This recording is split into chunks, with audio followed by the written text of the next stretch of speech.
This is side two.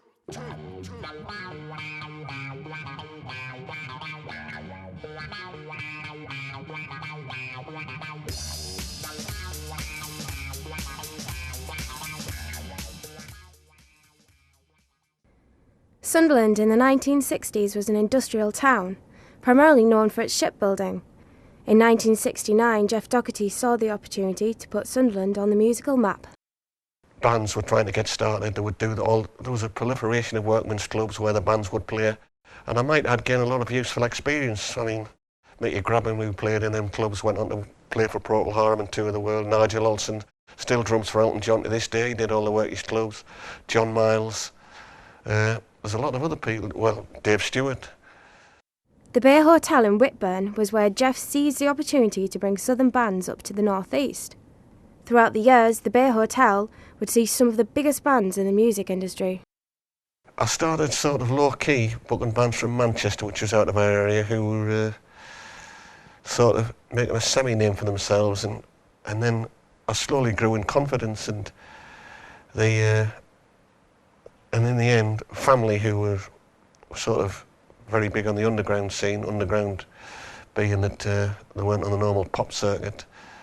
Peely was playing them, and I took a chance on them. There were a lot of money at that stage, and it was a huge success, and it was packed. This was at the Bay Hotel, and that gave me confidence to go on, and the next one, of course, was the next step up, and that's no disrespect to family, because they're great. In stature was Pink Floyd, because they were the biggest one of the whole lot at that time. Everybody wanted to see The Who, because they were sort of right at the top of the tree for rock groups. And I set out to get The Who, and I was led up a lot of cul-de-sacs, and a friend of mine come in there for you one night. When I was stood there, he says, "You'll never get The Who, Jeff." And I thought, and that spurred me on. I said, I've got to get The Who somehow. How can I get them here? Once I had The Who and I put the notice up, I got calls from you name it. Just everybody said, "Oh, The Who," and it was jammed. And we're talking about the young Who, not like they are now, and the excitement and the vibrancy, and they were tuning up in the dressing room. And I thought, oh, there they are. They were like four gods. They weren't like four human beings to me. And they walked out on stage and plugged in. And it was just a memorable night. And at the end, they just smashed all the gear at Townsend. Keith Moon just kicked his drums, kicked his cymbals. And it was just one of the best nights ever. Through promoting these bands, Jeff became firm friends with John Peel. John would help influence Jeff's decisions over which bands to bring to Sunderland. It was a firm friendship that would last until John's death. Well, he's the sort of fella that always goes for the underdog. And Sunderland was an underdog. We were an industrial town. Things industrially weren't going well, shipyards and things, and he took a liking to Sunderland, I could tell, and he pushed it at every opportunity, and he even gave the bunker £1,000 to help them build a studio. One of the things I'm very proud of, is people say to me, I don't want to sound big-headed, but they say to me, "Jeff, what's one of your best gigs, or what's a really great memory that you've got?" And I've already said The Who, and I could say another couple of things. But if there's anything you're proud of, sometimes people get too proud, and I think it's closely related to getting big-headed.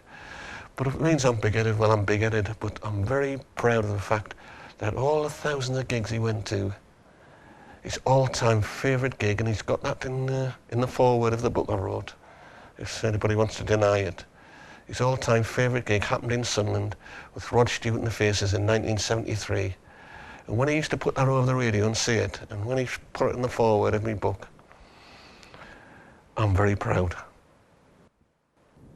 In the 1970s and the 1980s, the Sunderland music scene shifted to focus primarily on punk. At a time when unemployment was rising in the town, punk music reflected the town's political situation. Well, my name's Marty Yule, and I run Hot Rats Records, but I've been in several bands in the North East, a lot of Sunderland bands. The two you've heard of is possibly Martin Stevenson, the Dainties and the Toy Dolls, and several other, some of them better, but unheard of. Well, I think I kind of started really with the punk thing, but I joined the Dainties in the very early 80s, and that was the kind of first experience of touring I had, which mainly toured England, but it was the first band I was in that went to Europe, so that was fantastic. And a couple of years later I joined the Toy Dolls and toured constantly for about 15 years.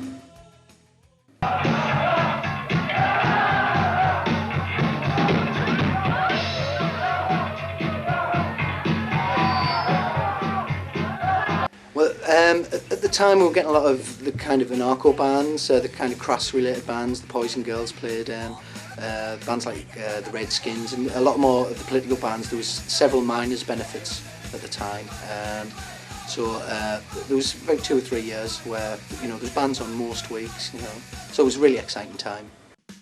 There was a lot of bands played at the Bunker, but probably the most famous and the best one would have been the Clash, who appeared one afternoon in Sunderland. A friend shouted at my window, and it took at least half an hour for me to believe him, and said that they were at the local student bar, which is just down the street. So we made our way down there, and sure enough they were in there. They were really lovely, really friendly. They did a quick set in there and proceeded to spend the weekend doing sets all over the northeast, a couple in Newcastle. But they played Golems in Sunderland and the Bunker in Sunderland, which was fantastic.